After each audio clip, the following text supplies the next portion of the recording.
Everyone, मेरा नाम है अमनप्रीत सिंह चड्ढा और मेरे साथ हैं अपूर्व सर। Hello everyone. तो आज का ये जो सेशन है ये बहुत बढ़िया होने वाला है, क्योंकि आज हमारे साथ एक ऐसे गेस्ट है जिन्होंने अपनी मेहनत से, अपने परसिवरेंस से वो मुकाम हासिल किया जो हर स्टूडेंट का सपना होता है। देखिए, जब एक स्टूडेंट तैयारी शुरू करता है तो उसके मन में एक इच्छा तो जरूर होती है कि नौकरी तो मिले, पर सर नौकरियां मिले। कि ये कंफ्यूजन आ जाए बच्चे को कि कहाँ जाऊं, इतनी जगह सिलेक्शन हो गया है। और आज हम जिस गेस्ट से आपको मिलाएंगे वो गेस्ट आप में से ही निकला हुआ एक स्टूडेंट है। उन्होंने अपनी मेहनत से, अपने हार्डवर्क से ये मुकाम हासिल किया कि उनको कंफ्यूजन सर ये आ गया कि कहाँ सिलेक्शन लेना है। सही क्या बात है कहेंगे सर आप ऐसे बच्चे के सर। लिए? ऐसा बच्चा हमें भी इंस्पायर करता है और लाखों बच्चों को भी इंस्पायर करता है कि जिसने एक नहीं मल्टीपल नौकरी पाई है। ठीक है, और इसका मतलब ये है कि मेहनत तो बहुत की होगी, और किस तरीके से मेहनत की है, क्या क्या उन्होंने हर्डल्स और क्या क्या चुनौतियां उसने फेस की हैं, ये तो खुद ही वो एस्पिरेंट बताएंगे। तो सर देर नहीं करते हैं हाँ अब। बिल्कुल। तो ये इस सेशन का मेन पर्पस है बच्चों को इंस्पायर करना। उनकी स्टोरी आपको इतनी इंस्पायरिंग लगेगी क्योंकि इस स्टोरी में सर एक हिंदी मूवी मसाला की तरह सब कुछ है। इसमें शुरुआत में जैसे होता है ना सर कि हीरो अपने लक्ष्य पर नहीं पहुंच पाता, पर हीरो क्यों हीरो है सर? क्योंकि वो हार नहीं मानता। हार नहीं तो मानता। हमारे जो स्टूडेंट हैं, हमारे जो हीरो हैं, उन्होंने हार नहीं मानी और उन्होंने आज अपना लक्ष्य पूरा करा। तो सर बिना समय गवाए आपको मिलाते हैं हम अपने गेस्ट से। तो आज जो हमारे गेस्ट हैं, आज जो हमारे सुपर हीरो हैं, उनका नाम है सुयश। तो सुयश, कैसे हैं आप? Thank you sir. पहले तो अमन सर और मित्तल सर को साष्टांग प्रणाम। क्योंकि ये जो अभी युद्ध दिन जो देखने को मिल रहा है वो कहीं ना कहीं आप ही की बदौलत है, क्योंकि आपका भी उसमें हाथ है। तो मैं पहले मेरा इंट्रोडक्शन देता हूँ। मेरा नाम सुयश सुरेश कांबले है, और मैं महाराष्ट्र के कोल्हापुर जिले से कागल तहसील से आता हूँ। और मेरी जो पढ़ाई है वो पढ़ाई 2019 में यहाँ पर एक भारतीय विद्यापीठ नाम का एक कॉलेज है, तो वहाँ पर मेरी 2019 में इंजीनियरिंग पूरी हुई। और उसके बाद में मेरा जो कॉम्पिटिटिव एग्जाम का सिलसिला है वो शुरू हो गया। और वो जो 2019 से 2024-25 तक का जो सफर है वो तो आगे डिस्कस होने वाला है आपके साथ। तो मैं फिर बिल्कुल। से आपका सभी का धन्यवाद देना चाहता हूँ कि आपने ऐसा सेशन अरेंज किया जहाँ पर मैं अपनी बात रख सकूँ। तो फिर से थैंक यू। देखिए बच्चे, थैंक यू तो हम भी बोलेंगे आपको। अभी आपको मैं बता देता हूँ कि सुयश एक बहुत अच्छी ऑर्गेनाइजेशन के लिए काम करते हैं। और जब हमने उनसे कनेक्ट किया तो वो एकदम पहली सांस में उन्होंने हाँ बोला। और उन्होंने हमें ये बात बोली कि सर अगर उनके जो गाइडेंस है, जो उन्होंने अपनी लाइफ में रूल्स अप्लाई करे, अगर उनको सुन के किसी भी बच्चे का सिलेक्शन होता है तो ये उनके लिए बहुत अच्छी बात होगी। और सर बहुत अच्छी बात है, इतनी छोटी उम्र में ये जो एक उनके अंदर एक जिम्मेदारी है अपने साथी युवाओं के लिए, ये सराहनीय है। हाँ बिल्कुल सर, और ये सुयश एग्जाम्पल है बहुत सारे स्टूडेंट का, क्योंकि अभी भी हम देखते हैं हर साल हम इतने सारे बच्चों को पढ़ाते हैं, तो बच्चों को कहीं ना कहीं गाइडेंस की जरूरत होती है। और खास तौर से उससे गाइडेंस मिल जाए जिसने एग्जाम निकाले, रिसेंटली निकाले, तो वो रिसेंट ट्रेंड और कैसे पढ़ना है, क्या क्या स्ट्रेटेजी है वो बता सकते हैं। सो सर सुयश से अब कुछ हाँ क्वेश्चंस पूछे जाएं, बिल्कुल क्योंकि बिल्कुल बहुत सर। सारे स्टूडेंट वेट कर रहे होंगे। हाँ तो जी, हाँ सुयश, जी। पहला क्वेश्चन मेरा आपसे ये है कि आप पहले मुझे ये बताइए किस किस ऑर्गेनाइजेशन में आपका सिलेक्शन हुआ है, और अभी आप कौन से प्रोग्राम, आप कौन से डिपार्टमेंट में काम कर रहे हैं। Okay sir. सर मेरा 3 ऑर्गेनाइजेशन में सिलेक्ट हुआ है। जो पहली ऑर्गेनाइजेशन है उसका नाम है वाटर कंजर्वेशन डिपार्टमेंट। ओके। यहाँ पर जल संधारण और मृदु और जल संधारण ऐसा नाम है उसका हम्म। मराठी में। तो उस डिपार्टमेंट में मेरा जेई, मतलब वो जेई की इक्विवेलेंट ही पोस्ट है, उसमें हुआ। उसके बाद मेरा जिला परिषद ऑर्गेनाइजेशन में जूनियर इंजीनियर, जहाँ पर मैं अभी वर्किंग में हूँ, वहाँ पर मैं काम कर रहा हूँ।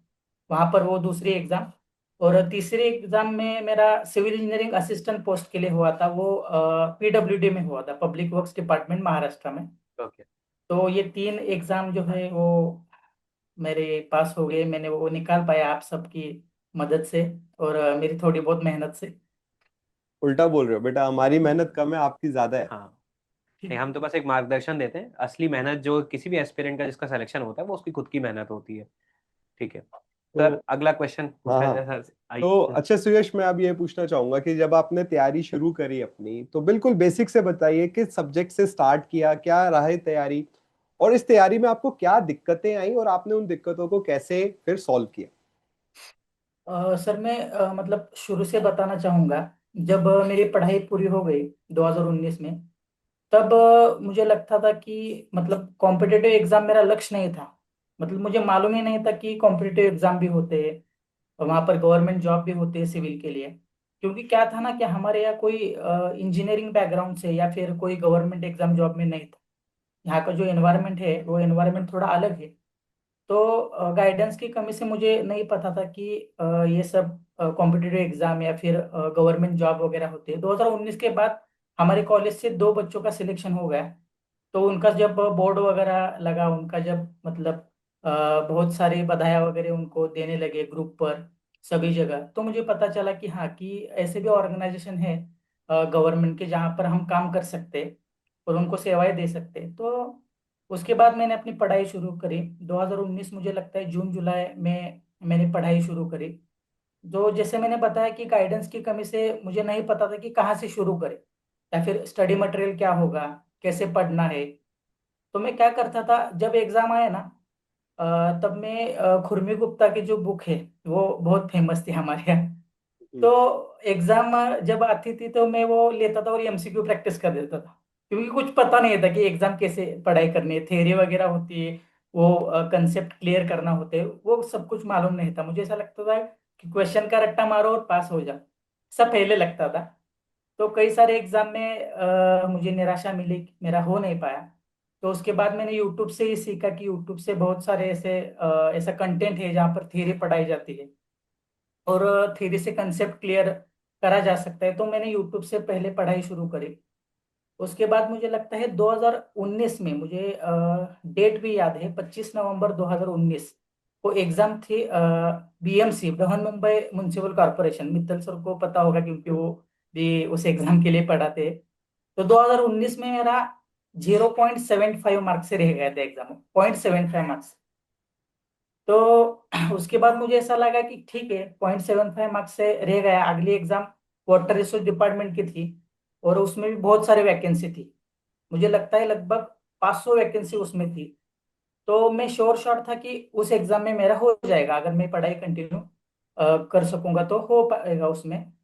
लेकिन क्या हुआ, मार्च 2020 को कोविड आ गया।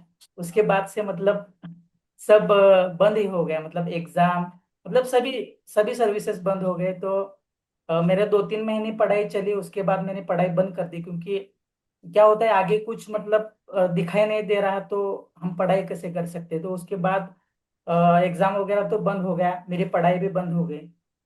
तो कोविड वगैरह खत्म होने के बाद मैंने एक इंस्टीट्यूट ज्वाइन किया प्राइवेट।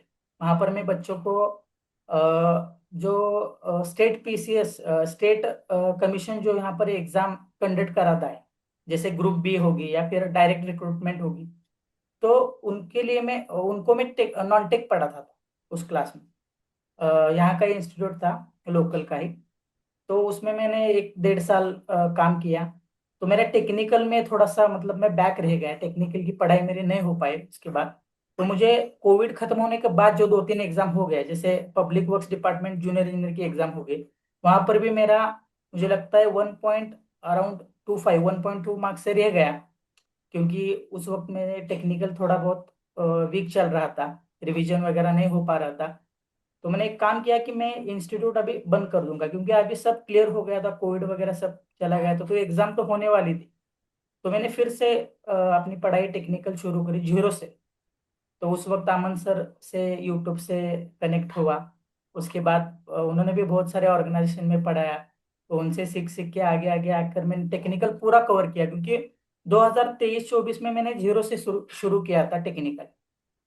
तो उस वक्त मैंने जो थेरी सब्जेक्ट थी, जैसे कि मतलब इरिगेशन वगैरह हो गया, या फिर जो प्योर थेरी है जैसे सॉइल हो गया, जो बच्चों को दिक्कत आती है उससे, तो मैंने वो पूरा किया। और होपफुली मुझे वो बहुत अच्छी तरह से समझ आया, क्योंकि अमन सर ने बहुत ही अच्छी तरह से पढ़ाया था वो। तो कंसेप्ट क्लियर हो गए। और टेक्निकल में मैं अच्छा मतलब टेस्ट सीरीज देने लगा। टेस्ट सीरीज देने के बाद मुझे स्कोर दिखाई दे रहा था कि हाँ, टेक्निकल में भी अच्छा कर रहा हूँ। और उसके बाद आगे 2023 में एग्जाम हुई। 2023 में एग्जाम होने के बाद ये तीनों एग्जाम 2023 में हुई, और तीनों एग्जाम मैंने वो क्लियर कर दी थी।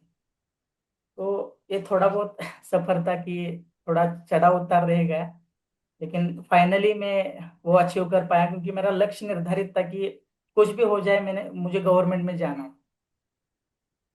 तो मैंने फाइनली वो लक्ष्य हासिल किया। मतलब लिटरली बहुत ही बढ़िया आपने बात बोली कि सर बहुत सारे स्टूडेंट हैं हमारे देश में जिनके पास गाइडेंस नहीं है। नहीं है, बिल्कुल सही बिल्कुल बात। सही बात है कि हर किसी को ये नहीं पता है कि ऑर्गेनाइजेशन है, गवर्नमेंट जॉब है। क्योंकि सर कई बार ऐसा होता है कि हमारी जान पहचान में कोई इंजीनियर ही नहीं है, हाँ तो हमें इस चीज की नॉलेज ही नहीं होती। और ये बहुत इंपॉर्टेंट है बच्चों कि आपके पास एक गाइडेंस जरूर हो।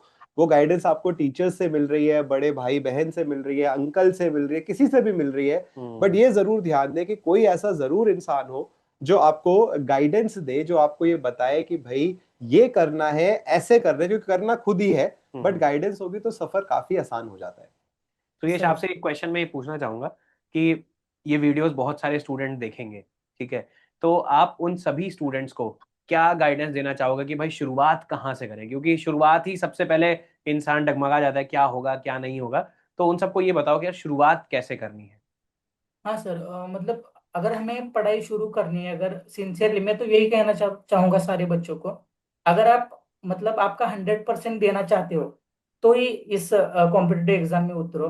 अगर वैसे ही ऊपर ऊपर का करना है तो मत उतरो। आपका अगर लक्ष्य ही निर्धारित नहीं है तो आप ये नहीं कर सकते। तो पहले तो आप लक्ष्य निर्धारित करो कि आपको किसी भी हालत में कॉम्पिटिटिव एग्जाम निकालना है, चाहे मतलब कुछ भी हो, एनी हाउ आपको वो कॉम्पिटिटिव एग्जाम निकालना है। तो शुरुआत ऐसे करें कि जो भी मतलब अपने आसपास ऐसे स्टूडेंट्स होंगे कि जिन्होंने एग्जाम क्लियर करा है, उनका भी अनुभव जो एक्सपीरियंस है उनसे वो लेना चाहिए। क्योंकि बहुत सारे लोगों को अनुभव आता है कि हाँ, कि आप अगर इस क्लास से पढ़ेंगे, जैसे मुझे मुझे खान ग्लोबल स्टडीज से पढ़कर बहुत अच्छा लगा। खान ग्लोबल स्टडीज के जो वीडियोस थे, जैसे कि आपने यूट्यूब पे जो क्वेश्चन सीरीज रखी थी, बहुत सारे क्वेश्चन सीरीज थे।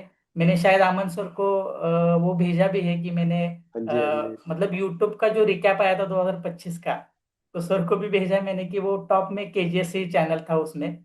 तो ऐसा नहीं है कि मैं झूठ बोल रहा हूँ, उसका प्रूफ भी है हमारे पास कि मैं केजीएस से बहुत सारा कंटेंट मैंने ग्रास्प किया है और मैंने उससे पढ़ा है। तो ऐसे केजीएस या फिर कोई और ऑर्गेनाइजेशन जिससे बच्चों को समझ आए, तो वो उन्होंने पहले तो अपने आप को तैयार करना है कि हमें उससे पढ़ना है, और उसके बाद उससे वो जो कंटेंट देते हैं वो उसे फॉलो करके हमें जाना है। क्योंकि क्या होता है ना, अगर हम सेल्फ स्टडी कर रहे हैं तो बहुत सारी दिक्कत आती है।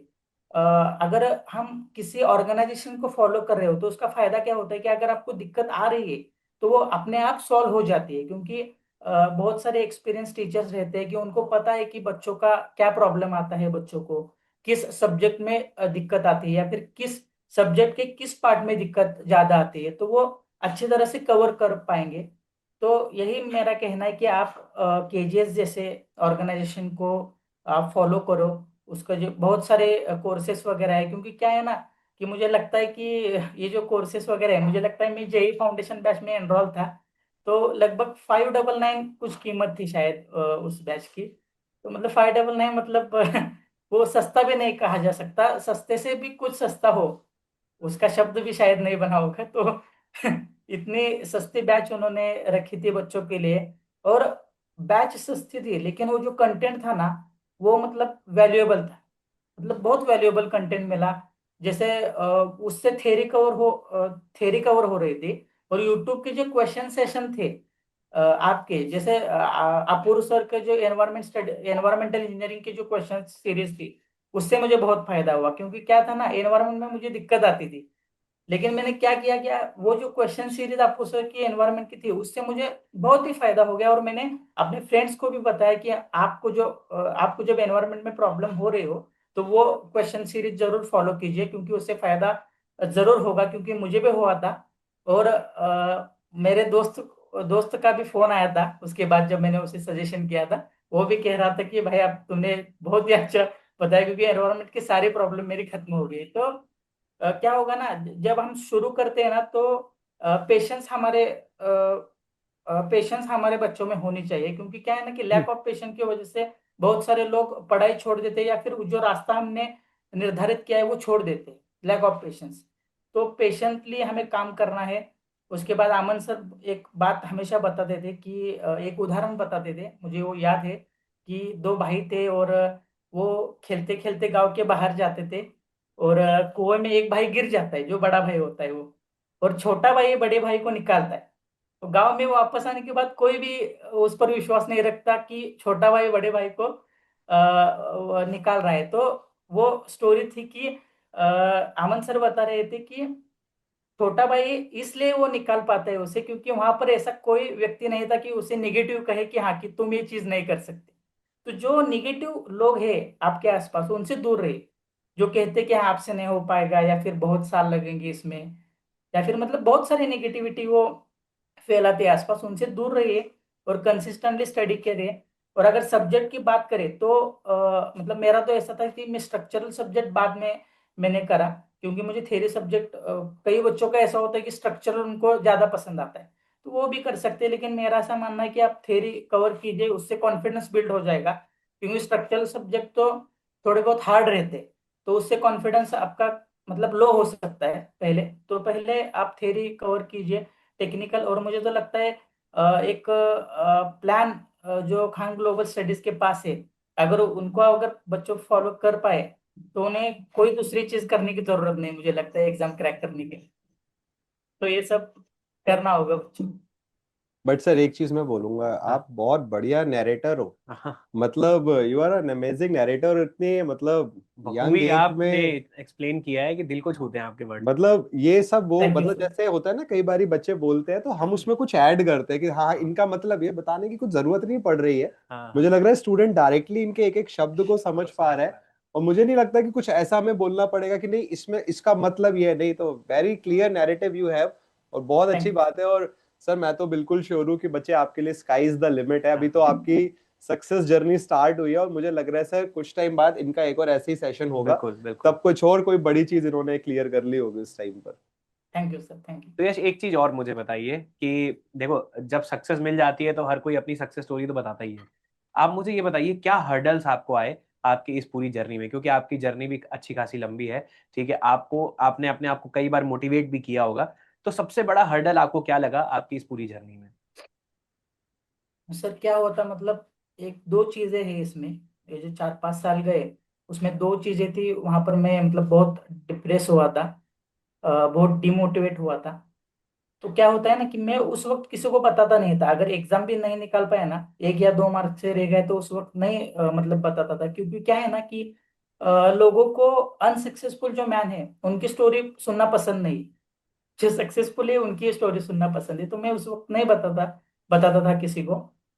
जब मेरा 2019 में, जैसे मैंने बताया कि बीएमसी में थोड़े मार्क्स से रह गया, 0.75 मार्क्स से मेरा रह गया था। उसके बाद कोविड आ गया। तो कोविड से थोड़ा बहुत मतलब सभी लोगों का नुकसान हुआ, लेकिन मेरा भी उसमें बहुत सारा नुकसान हो गया। वो 2-3 साल जो थे वो मेरे ऐसे ही चले गए।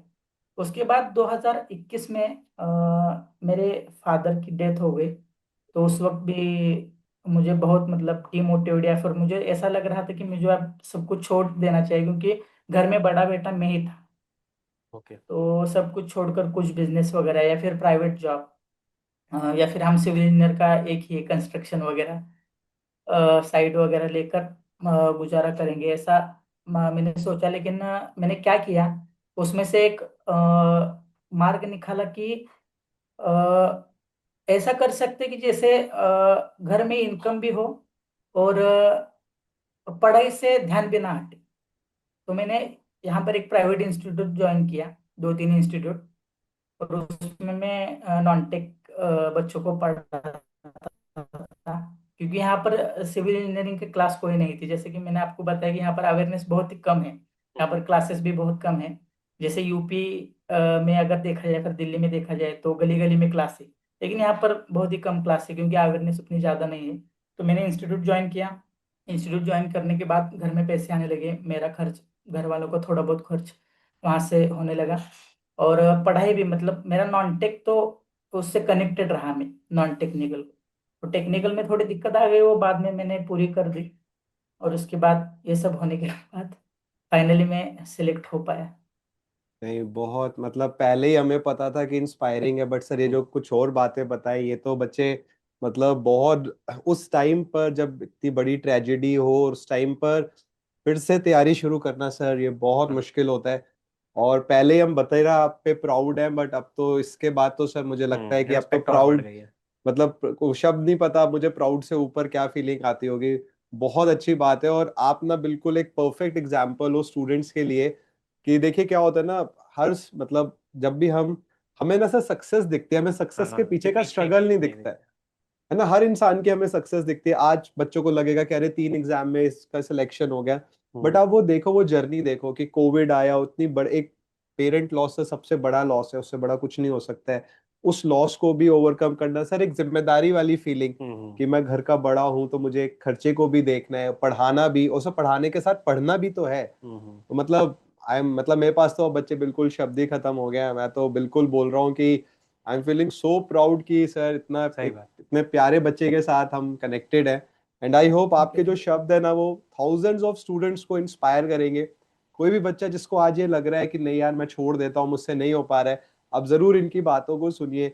क्या होता है ना, स्टूडेंट से ज्यादा अच्छे से कनेक्ट कर सही। पाता है। टीचर ये बात बोलते हैं, बच्चों को लगता है टीचर एक आइडियल वर्ल्ड की बात कर रहे हैं, है हम्म। ना। तो बच्चों के दिमाग में परसेप्शन आ जाता है कि अब टीचर को हमारा पेन उतना नहीं पता है, बट ये आपके साथ के, आपके बीच के एक स्टूडेंट है। सबसे बड़ी चीज जो मैं इनकी स्टोरी से अभी तक सीख पाया वो यही है कि हार मत मानिए, आप मेहनत करते रहे। इसे देखिए 0.75 से एक एग्जाम रह जाना, एक एग्जाम 1.25 मार्क्स से रह जाना।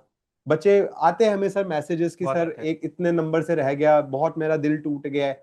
उसके बाद इतना बड़ा पर्सनल लॉस हो जाना, एंड स्टिल, और सर कोई गाइडेंस नहीं। ये हम्म। बात बिल्कुल वो सही कह रहे हैं कि यूपी में, नॉर्थ इंडिया में ज्यादा लोगों को अवेयरनेस है गवर्नमेंट जॉब्स के बारे में, उन्हें पता है क्या पढ़ना है, कहाँ से पढ़ना है। हम्म। और एक सॉरी एक आप ऐसी जगह पर हो जहां पर ये सब गाइडेंस भी नहीं है।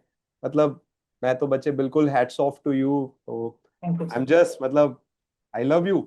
बहुत बढ़िया, आपकी story is very very inspiring. I love you too sir. Thank you.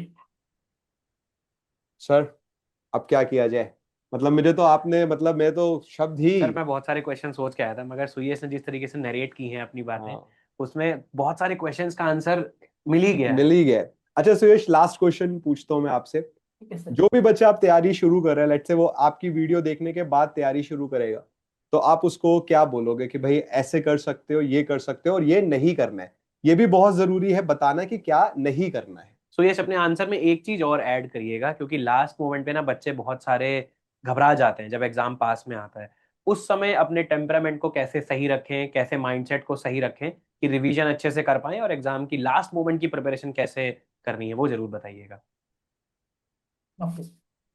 Sir क्या होता है ना कि अगर हम मतलब आपसे ही मैंने सीखा है कि अगर आपको एग्जाम क्लियर करना है तो 6-8 महीने तो मतलब कंसेप्ट क्लियर वगैरह करने में मिनिमम लगते हैं। अगर आप सिविल इंजीनियरिंग की कोर में जाना चाहते हो या फिर थोड़ा बहुत कंसेप्चुअल क्लैरिटी आपको अगर मालूम होनी है तो 6 से 8 महीना आपको देना पड़ेगा।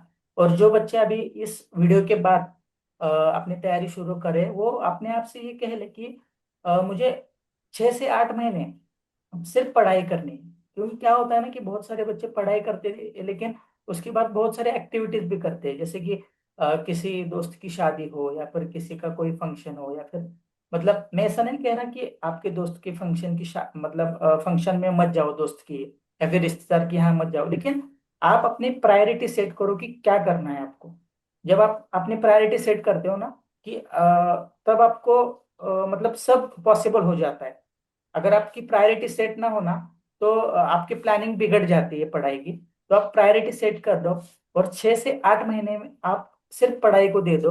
और सिंपली वे में मुझे लगता है 7-8 घंटे ठीक है, मतलब मैं भी 7-8 घंटे ही पढ़ता था। मैं ऐसा कुछ नहीं कि 12-14-15 घंटे पढ़ता था। 7-8 घंटे तो भी ऑनेस्ट में 7 to 8 आवर्स ही पढ़ता था। लेकिन वो जो पढ़ाई थी ना वो इफेक्टिव पढ़ाई थी। उसमें कोई कॉल या फिर कोई बाधा या फिर कोई दोस्त से मिलना है वो नहीं था। वो 7-8 घंटे के बाद ही कुछ करना है तो आप इफिशियंट पढ़ाई ऐसे करो कि वो 7-8 घंटे मुझे सिर्फ पढ़ाई कर और उस 7-8 घंटे की यूटिलाइजेशन सिर्फ पढ़ाई में होना चाहिए। और उसका 100 वैसे तो क्या होता है ना कि हम 7-8 घंटे पढ़ते हैं लेकिन 100% किसी को समझ नहीं आता। लेकिन आप मैक्सिमम ये सोचो कि मुझे ज्यादा से ज्यादा उससे ग्रास्प करना है तो हमें कम टाइम में ज्यादा पढ़ाई हो पाएगी। तो बच्चों को यही कहना है कि आप प्रायोरिटी सेट करो।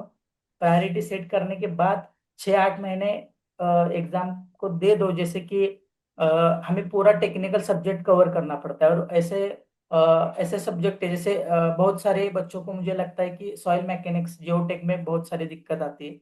तो वो जो है ना, वो आप कंसेप्चुअली वो क्लियराइजेशन करके पढ़ो। जैसे फ्लूइड मैकेनिक्स में दिक्कत आती है, क्योंकि मैं ऐसा बोल पा रहा हूँ कि मुझे भी वो दिक्कत आती थी। मैं पढ़ते वक्त, मैं जब पढ़ाई कर रहा था, तो मुझे भी फ्लूइड मैकेनिक्स या फिर जियोटेक इंजीनियरिंग या फिर स्ट्रक्चरल के कुछ सब्जेक्ट थे। जैसे मुझे लगता है स्टील स्ट्रक्चर तो मैं सिर्फ कोडल प्रोविजन ही करता था, बाकी कुछ नहीं करता था। लेकिन अपूर्व मित्तल सर ने जो स्टील स्ट्रक्चर जो पढ़ाया है ना, मतलब वो स्काई इज द लिमिट जैसे सर ने बताया, तो बहुत ही अच्छे तरीके से पढ़ाया था। तो आप कंसेप्चुअल क्लियर रहो। अगर आप 6 से 8 महीने किसी एग्जाम को दे दोगे, तो मुझे नहीं लगता कि आपको कोई भी परेशानी आएगी। लेकिन आप ईमानदारी से वो चीज करो। अगर आप 6 से 8 महीने देने की सोच रहे हो, कई बार क्या होता है ना, एक बच्चा क्या होता है कि सब टाइम टेबल वगैरह सेट कर देता है, सब मुझको इतना पढ़ना है, और उस पर वो अमल नहीं कर पाता। तो जो अमल करना है ना, वो बहुत ही मुश्किल चीज है, लेकिन जो अमल करेगा वही सफल हो पाएगा। तो बच्चों को यही कहना है कि आप अपनी प्रायोरिटी सेट करके, वैसे ही मुझे केजीएस से ही फायदा हो गया। तो मैं बहुत सारे बच्चों को, जैसे इस सेशन से पहले भी मैं बहुत सारे बच्चों को कोर्स परचेस भी करवाए हूँ मेरे खुद के पैसे से, बहुत सारे बच्चों को, क्योंकि मुझे फायदा हुआ तो उन्हें भी फायदा 100% होगा। तो ऐसा मैं बच्चों को कहना चाहता हूँ कि केजेस के बहुत सारे कोर्सेज जो वो एकदम कम फीस में आपको प्रोवाइड कर रहे हैं, एक अच्छा नॉलेज, एक अच्छा सिविल इंजीनियर बनने का मौका आपको दे रहे हैं, एक अच्छे ऑर्गेनाइजेशन में काम करने का मौका आपको दे रहे हैं। तो आपको जरूर केजेस को फॉलो करना चाहिए। केजेस ने मतलब एक क्रांति सी लाई है यहाँ पर एजुकेशन सिस्टम में, ऐसा मेरा मानना है। क्योंकि ये अभी एजुकेशन एक बिजनेस बन गया है, अगर हम देखें तो। लेकिन खान सर जो है, उन्होंने बच्चों की जो दिक्कत है, बच्चों की जो प्रॉब्लम है, और कई सारे बच्चों को एक बहुत बड़ी प्रॉब्लम है, वो होती है फाइनेंशियल प्रॉब्लम। तो उस पर खान सर ने मात करी है, और बहुत सारे जो बच्चे, जैसे हम गांव से आते हैं, सिटी लेवल से आते हैं, जहाँ पर कोई भी एनवायरनमेंट नहीं है, उन लोगों तक भी वो अच्छा नॉलेज, अच्छी पढ़ाई जा पाए, ऐसा कंटेंट क्रिएट करा है, और बहुत ही कम फीस में कराए। तो उनको जरूर उनके कोर्सेज वगैरह फॉलो करने चाहिए। और अगर मैं तो यही कहना चाहूंगा कि मतलब, मैं टू बी ऑनेस्ट, मैं ऐसा कुछ नहीं बताना चाहूंगा कि आप ऐसा करो वैसा करो। मैं सिर्फ एक लाइन में कहना चाहूंगा कि आप खान ग्लोबल स्टडीज का कोई भी फाउंडेशन बैच ले लो, एई जेई की, और 6 से 8 महीने उनको ही दे दो। आपको कुछ नहीं करना है, सिर्फ उनकी सुनो। वो जो टेक्निकल लोग हैं, उनकी सुनो, आपका बेड़ा पार हो जाएगा। बिल्कुल। तो ये सर, बच्चों को मैं कहना अगर चाहता हूँ। हाँ। सुयश नहीं भी बताते तो भी पता चल जाता कि इन्होंने हाँ। टीचिंग कर रखी है। हाँ। जितना बढ़िया डिटेल में एक्सप्लेन कर रहे हैं, और मुझे लगता है सुयश अंदर एक टीचर तो है तुम्हारे भाई। तो मतलब यस जो सर। एक्सप्लेनेशन है, मतलब भाई हमें तो कुछ ऐड ही नहीं करना पड़ रहा है। तो हाँ। मतलब वो होता नहीं है कि सर वो पहली बार ही स्क्रीन पर आए और अक्षय हाँ। खन्ना की तरह एकदम उन्होंने तो तूफान मचा दिया है। सही बात है। तो हमें तो कुछ ऐड ही नहीं करना पड़ रहा है। सारे अगेन आंसर्स मिल जाते हैं आप उसमें। जैसे धुरंधर हो तो हमारे ऐसा हो गए। मुझे लग रहा है सर अब हम धुरंधर से आगे ये धुरंधर निकल गए हैं। तो Suyash, again thank you so much. आपने इतना इम्पोर्टेंट, आपने अपने नौकरी में से समय निकाला, हमें पता है बहुत बिजी हैं, उसके बाद आपने समय दिया, और सिर्फ इस मंशा से समय दिया कि ज्यादा से ज्यादा बच्चों तक आपकी इंस्पायरिंग स्टोरी पहुंच सके, आपके वर्ड्स ऑफ विजडम पहुंच सके। तो सबसे पहले तो खान ग्लोबल स्टडीज की तरफ से थैंक यू सो मच।